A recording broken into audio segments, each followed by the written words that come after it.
देखिए, इससे ज़्यादा संवेदनशील व्यक्ति कोई हो नहीं सकता इस देश में। पूरी दुनिया में त्राहिमाम है, आपको याद होगा और आप देख भी रहे होंगे कि सारी दुनिया इस समय हिंदुस्तान के साथ है। दुनिया के बड़े बड़े नेता, दुनिया के तमाम जगहों के राष्ट्रपति और दुनिया की तमाम जगह के जितने भी राष्ट्रीय अध्यक्ष हैं, वो ट्वीट से लेकर हर तरह की मदद कर रहे हैं। और वो लगातार इस देश को, चाहे वो ऑक्सीजन का मामला हो, चाहे वो तमाम मेडिसिन का मामला हो, तमाम वो चीज़ों का मामला हो,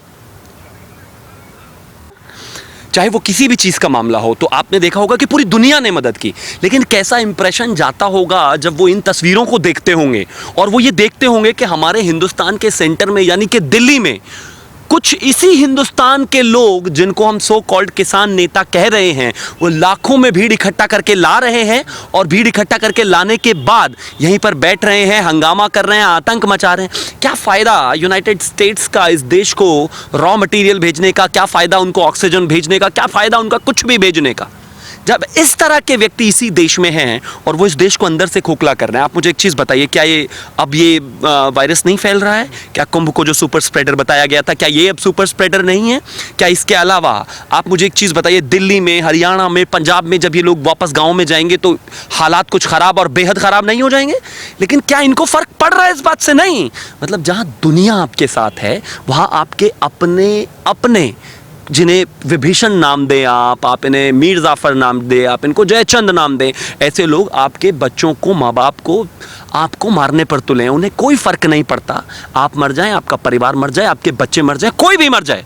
उनके लिए अगर कुछ इंपॉर्टेंट है तो राजनीति, राजनीति और राजनीति। मतलब 100, 1000, 1 लाख की भीड़ लेकर चलेंगे, वहाँ पे प्रोटोकॉल फॉलो नहीं हो रहे हैं, वहाँ पर ऑलरेडी आप मास्क की कोई ज़रूरत नहीं समझ रहे हैं, सैनिटाइज़र वहाँ पर इस्तेमाल नहीं हो रहा है। उसके अलावा इतनी बड़े स्तर पर आप भीड़ जुटा रहे हैं, जहाँ पर सरकार ने 144 लगाने की बात की हुई है, जहाँ पर सरकार ने लॉकडाउन लगाया हुआ है, जहाँ पर अमरिंदर सिंह कहते हैं कि पंजाब पूरी तरीके से लॉकडाउन है, हरियाणा लॉकडाउन है। लेकिन आप अपनी मसल पावर 1 लाख लोगों को इकट्ठा करके, क्योंकि आपके ऊपर एक तमगा लगा हुआ है किसान का, इसलिए आप उसको दिखाकर जो है दिल्ली में घुसे चले आ रहे हैं। आप मुझे एक चीज़ बताइए, एक रिक्शे वाला, एक बस वाला, एक सड़क पे ऑटो वाला, एक रेडी वाला, एक नॉर्मल दूध वाला, सब्जी वाला, फल वाला, जब ये लोग इन लोगों से मिलेंगे तो वो बच जाएंगे क्या? उस 1 लाख की भीड़ में अगर 2 भी, 4 भी, 10 भी कोविड पेशेंट्स हुए, क्या होगा? और एक चीज़ बताइए, वो तस्वीरें तो आपने देखी होंगी ना अभी से 10 दिन पहले, जब ऑक्सीजन की भी भारी कमी थी, दवाइयों की भी तमाम किल्लत हो रही थी, लोग मर रहे थे, क्या आतंक था। अभी भी आप देखते होंगे आए दिन किस तरह से शमशान घाटों में किस तरह से लोगों को जलाया जा रहा था, मतलब सिचुएशन कंट्रोल में नहीं थी। और ये कमोबेश पूरी दुनिया में थी। लेकिन दुनिया में और हिंदुस्तान में फ़र्क क्या है कि जब दुनिया के तमाम देशों में ये हो रहा था तो वो देश इकट्ठा थे, एकजुट थे, अपने घरों में थे, घर से बाहर निकल नहीं रहे थे। वहाँ पर अमेरिका में कोई राकेश टिकैत जैसा आदमी नहीं था, अमेरिका में, इटली में कोई ऐसे लोग नहीं थे कि देश मरता हो मरे, कोई मरने जीने से हमें कोई लेना देना नहीं है। हमें अगर फ़र्क पड़ता है तो इस बात से कि राजनीति होनी चाहिए। एक चीज़ बताइए, जब वायरस है, सबको फैल रहा है, आपने ही बताया कि बीजेपी के मंत्री बने उत्तर प्रदेश से, स्वतंत्र प्रभार से, उनकी डेथ हुई, इसके अलावा तमाम विधायक मरे, उससे पहले पिछली लहर में भी बीजेपी के मंत्री जी थे, उनकी डेथ हुई थी। अगर उनको हो सकता है जब वो सिर्फ 2-4 लोगों के बीच में हैं, तो 100 और 1000 और लाख लोग जब एक जगह इकट्ठे होंगे तो सिचुएशन कैसी होगी? मुझे लगता है कि यहाँ पर सबसे ज़्यादा इम्पॉर्टेंट इनके लिए सिर्फ राजनीति है। और ये जो किसानों की बात करते हैं, मैं लगातार डिबेट्स में रहता हूँ। कल भी एक किसान नेता बैठकर और कुछ पॉलिटिकल पार्टी के नेता बैठकर कह रहे थे कि ये जिस तरह से ये चीज़ें कर रहे हैं, किसानों की ज़मीन छिन जाएगी, वो अपनी जान पर खेल कर अपनी ज़मीन, अपनी माँ को बचाने की कोशिश कर रहे हैं। 1.5 साल के लिए बिल को स्थगित कर दिया गया है, यानी कि 1.5 साल किसी तरह का कोई बिल लागू नहीं होने वाला है, कोई बात नहीं होने वाली है। हरियाणा और पंजाब में धान और गेहूं का रिकॉर्ड खरीदारी हुई है, बावजूद उसके वो आज आकर बैठे। आप मुझे एक चीज़ बताइए, अब से पहले आप भी सिंघू बॉर्डर गए होंगे पिछले कुछ दिनों में, कितने लोग होते थे वहाँ? 50, 20, 30 यही होते थे ना। अगर इनको आगे धरना करना भी था, तमाम चीज़ें करने भी थी, आप इसको शांत हो जाने दीजिए। ये कोई वैसी बीमारी नहीं है कि बुखार मुझे हुआ है तो मुझे ही रहेगा, लेकिन ये ऐसी बीमारी है कि अगर एक आदमी को है तो 1000 और 1 लाख तक पहुँचते हुए देर नहीं लगाएगी। तो एजेंडा इनका बहुत साफ है कि किसी भी तरह से उत्तर प्रदेश, इसके अलावा पंजाब, इन चुनावों में सरगर्मी। आप मुझे एक चीज़ बताइए, वो केजरीवाल जो दिन रात टीवी पर बैठकर रोते थे, रोज़ कहते थे कि मेरे पास ये नहीं है, मेरे पास ऑक्सीजन की कमी है, मेरे पास इस दवाई की कमी है, मेरे पास उस दवाई की कमी है, हर सुबह बैठ जाते हैं वो टीवी पर आकर। आज जब किसानों की बात आई तो उन्होंने कहा कि हम ये जो सो कॉल्ड किसान आ रहे हैं हम इनका समर्थन करते हैं।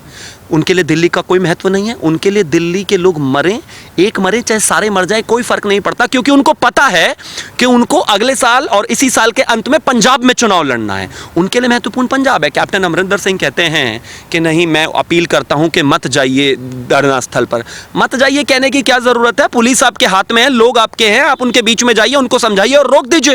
लेकिन आप ड्रामा कर रहे हैं। सुबह राहुल गांधी किसी शमशान की, किसी उसकी जगह की एक तस्वीर ट्वीट करते हैं और रात को माता जी उसी फॉर्म पे हस्ताक्षर कर देती हैं कि हम इनके समर्थन में।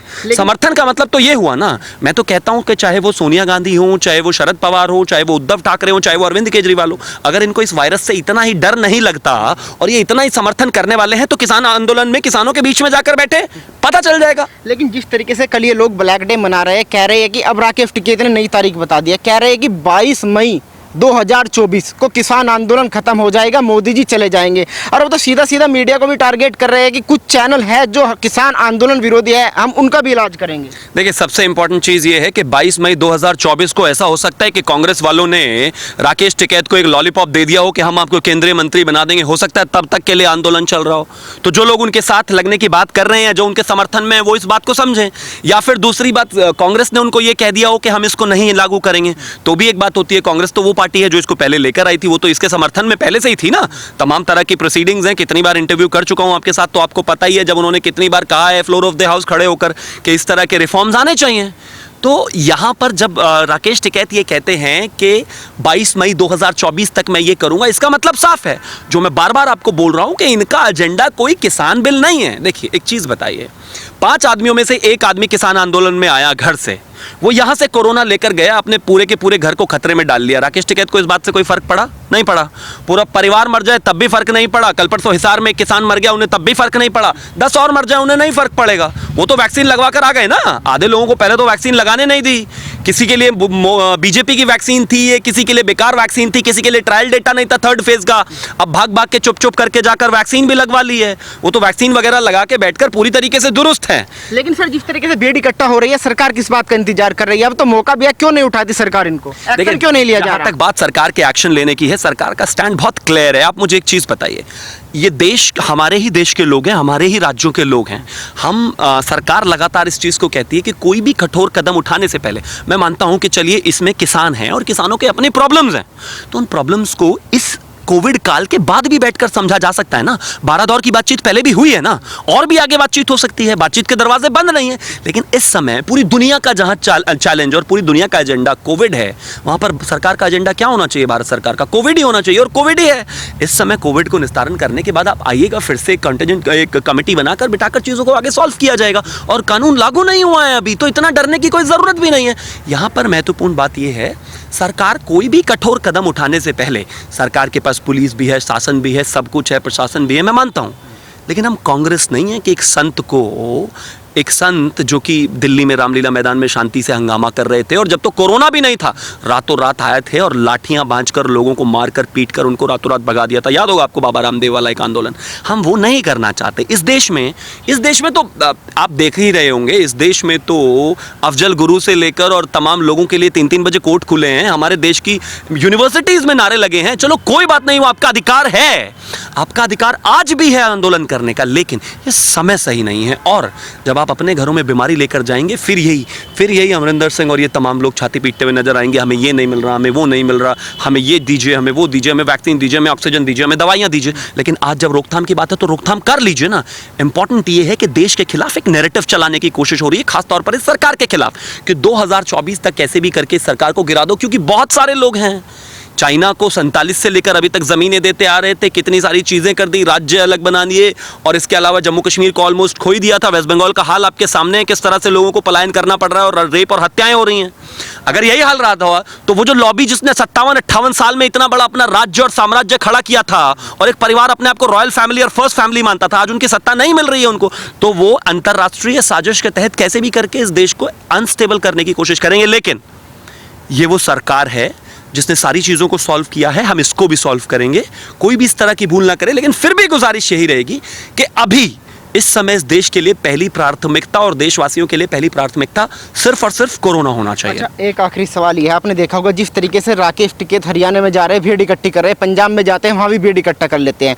पहले उत्तर प्रदेश के मुख्यमंत्री मुजफ्फरनगर में जाते हैं, राकेश टिकैत भी मुजफ्फरनगर से आते हैं, वो बोलते हैं कि उनका हेलीकॉप्टर नहीं उतरने देंगे, लेकिन उसके बाद वो कहते हैं कि नहीं मुख्यमंत्री आ रहा है, उनका कोई विरोध नहीं करते। अब राकेश टिकैत पर लगातार सवाल उठ रहे हैं कि वे दूसरे जिलों में, राज्यों में जाकर तो विरोध कर रहे हैं, लेकिन खुद के जिलों में विरोध क्यों नहीं करा पाए? आप योगी जी की तारीफ सुनना चाह रहे हैं? अगर आप सुनना चाह रहे हैं तो हाँ, वो आदरणीय योगी आदित्यनाथ हैं, हर चीज़ से सख्ती से पेश आएंगे।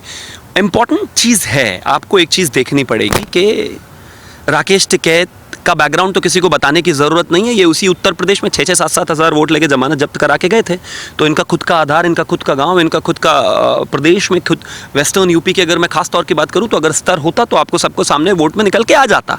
जनता के दिल में कौन है वो जब चुनाव होता है निकल कर आता है। वेस्ट बंगाल में भारतीय जनता पार्टी भी उतना अच्छा प्रदर्शन नहीं कर पाई, तो जो जिसके दिल में होता है वो बाहर निकलकर चुनाव के माध्यम से आ जाता है। राकेश टिकैत क्या है वो सब सबके सामने आ गया था और आगे भी आ जाएगा। लेकिन इंपॉर्टेंट बात यह है कि जब लॉ एंड ऑर्डर की जिम्मेदारी उत्तर प्रदेश में है तो उत्तर प्रदेश में तो आदरणीय योगी आदित्यनाथ आपसे साथ सख्ती से ही पेश आएंगे। आपको यहाँ पर सारी चीज़ों को एक स्तर पर लेकर चलना पड़ेगा। उत्तर प्रदेश 23 करोड़ का प्रदेश है और यहाँ पर कोई भी चीज़ हम लाइटली नहीं ले सकते। अगर हम दुनिया में देशों के स्तर पर बात करें तो दुनिया का सबसे बड़ा 7वां देश अगर हम बात करें तो उत्तर प्रदेश है। तो इतनी बड़ी जनता में कम से सुविधाओं के साथ चीज़ों को आगे लेकर जाना बहुत मुश्किल काम है। तो लॉ एंड ऑर्डर मेंटेन करना उनकी जिम्मेदारी है और वो सब जानते हैं इस चीज़ को कि चाहे वो NTCEA प्रोटेस्ट का मामला रहा हो, चाहे इसके अलावा और भी तमाम जगह पर वो रहे हों, आदरणीय योगी आदित्यनाथ बड़ी सख्ती से पेश आए हैं। तो शायद हो सकता है कि राकेश टिकैत को पता है कि अगर वो कुछ इधर उधर होंगे तो उनके साथ क्या होगा।